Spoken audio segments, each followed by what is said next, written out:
Hey guys, MGH here and welcome back to my Arsenal career mode. This one is not a live recording, just so you guys know, but I've got three huge games. We've got QPR coming up here, who are around the mid-table now. They've dropped down since the start of the league. But then we've got Tottenham at White Hart Lane, which is quite fitting, seeing as today is Saturday and tomorrow is the North London derby at White Hart Lane in the real BPL. And then at the end, we have a huge game against Ajax in the Champions League, which is going to be a massive, great, big game, which you guys are going to see the highlights of in full, extended highlights, you know, see it that way. But anyway, we move on into the first game here, this time against QPR. We're playing in the snow as well, and as you can see, we are still level at the top there with Chelsea from last episode. We are top of the table by 2 goals, basically, on the goal difference, which is... it's not exactly what I want. I want to be top by points. Think of it that way. I want to have a nice gap. And that's what this game was about, really. I just wanted to get those 3 points and hope that Chelsea would lose their match against whoever they were playing. We got off to an absolutely great start here, but Gabbiadini cannot finish with his right foot, trust me. You know, he's a great player, and I'm so happy I got him. For the price I got him for, is actually pretty decent as well. But his left foot is what you need. His right foot, it reminds me of Podolski. It is just awful. I mean, he can still score with his right foot, but it's definitely more difficult. But take a look at that shot there from Koch. That was an absolutely insane shot. I even went in and got a replay for you guys just to see the accuracy on his left foot, which, by the way, is his weak foot. Although he does have 5-star weak foot. There you go, you can see a good example of what 5-star weak foot players can actually do on their weak foot. He pretty much smashed it from outside the box straight onto the bar. We make a change here and I bring Gibbs on as a left midfielder. Now remember that. Gibbs is now a left midfielder. I had so many injuries and people being tired. I thought, right, I'm going to have to play Gibbs as my left midfielder. Asamoah was exhausted. He was almost playing as a centre-back lately. Well, a left centre-back, that is. But remember, he's left mid. And then look who's there to score the goal. Kieran Gibbs in the 74th minute. And what a great goal it was. It was a great little pass up there. Isla crosses it right across the front of goal there. Julio Cesar maybe should have grabbed that one. Maybe could have leant out a bit and maybe kicked it out with his foot or something. But it wasn't to be. Just it wasn't ready for it. And it came out straight to Kieran Gibbs. And just it was an easy goal to score, really.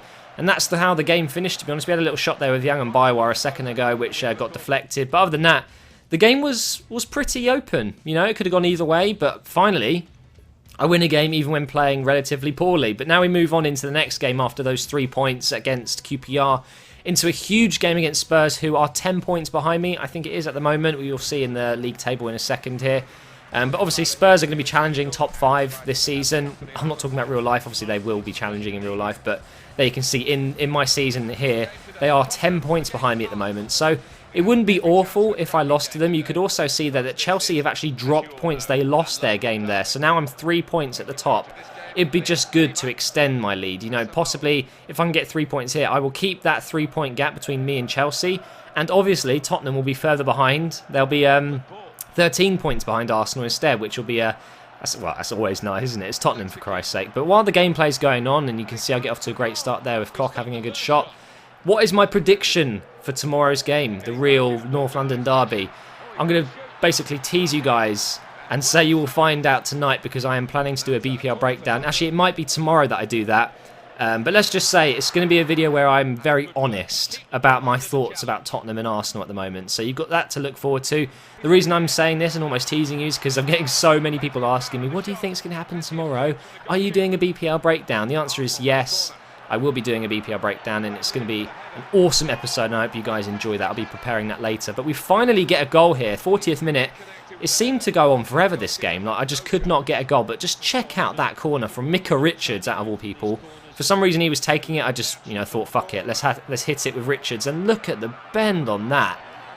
It is just straight onto Ogbonna's forehead. It was literally the perfect corner. So I might actually try and get a few more corners with Richards, because sometimes when players don't have the most amazing curve, the most amazing accuracy, you find that actually they do better than some players, which is weird. It's like kind of placebo effect, you know? But very, very good corner, and it was a great way to score. There's Adebayor, and he's going to come off, I think. No, Lennon comes on for Lee, but we make some substitutions there. 3 new players coming on.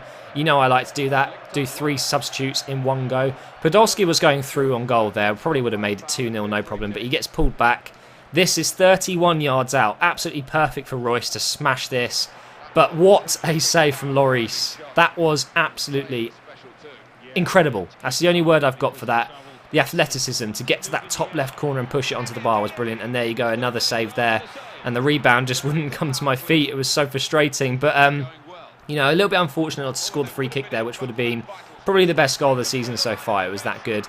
But Podolski goes through on goal here on the counter-attack. I think Tottenham pretty much went ultra-attacking towards the end there to try and salvage a point. And obviously when you do that, you're vulnerable in defence. And Oxlade picked up the ball in my own half and just smashed it up the field for Podolski. Podolski's quick in this game. He may be 29, he may be losing it a little bit in my career mode. His stats are starting to decrease. We've seen that in the squad report. His shot is still absolutely powerful as hell, you know, and he's never going to miss from there. And he got us the 2-0 victory. 1 goal in 40 and 1 goal on 90. It was a really, really, really, really tough game against Tottenham there. They are a very good team in career mode as well as real life. I'm trying to not... I don't want to arse-lick Tottenham at the moment. I'm very nervous about tomorrow, okay, guys? Leave me alone. But anyway, we move on into the most important game of the match. Not the match, the video, sorry. It's against Ajax. Away at Ajax, that is. At the Amsterdam Arena. And Ajax are a great team, and they've made it through the group stages. They must have come second to come across me, because obviously I came top of my group. Didn't lose a match, well, hey. But Ajax, you know, definitely a very good team, so it's going to be an interesting match this. I could really do with the win here because we're away. Get some away goals, seeing as it's knockout stages now, and we will have the second leg at the Emirates, and I can pretty much just go a bit defensive, maybe rest a few of my key players for that match. But this time, I went all out. I went balls deep in this bitch, as Cal Freezy would say. And we're going to just go for the win here. I needed to get as many goals as I could because, like I said, might be resting some players in the second leg. Gabbiadini goes through on goal here from a great through pass from Kara, who, by the way, a lot of people said that I didn't need Kara, but trust me, I'm a little bit further ahead than this episode that you can see, guys. Kara has been an absolute revelation. He's like... I don't want to say like Sissoko because he's not as pacey, but he's definitely a very, very, very, very, very good midfielder. And I'd really recommend you pick up Kara if you haven't got the money to get Sissoko or other defensive midfielders. And Casemiro has been brilliant as well. But you can see Chesney completely fucks up there. It was a real disappointing thing to see that Chesney's been so consistent for me. And then all of a sudden, completely fucks up like that. He was in the middle of the goal for some reason. When the cross comes in, you like to see the goalkeepers go near post, like he is there. And he kind of just runs out into the middle, which is not something that you want to see your keepers doing when they cross it in, because it leaves open a massive bit of space for the attackers to volley it in the net like you saw there. But we do try and get a goal back straight away here. I was going to sound the bullshit alarm right there, because I asked this guy, Koch, to do a right foot finesse shot into the bottom right corner. He went with his left foot, his weak foot. It doesn't make sense, and that to me was bullshit. But I didn't want to do the bullshit alarm because, you know, I could have gone near post, which is probably what I should have done looking back. Watch this though, bang. See you later, Ajax, we'll have that. Doumbia with his 13th goal of the season. He's been on the bench quite a lot recently because Gabbiadini's been doing so well. But check this pass out from Isla, a little chip ball there, and absolutely hammers it into the top right corner. It was a beautiful goal, that was. And they get a free kick here. Eriksen's going to take it.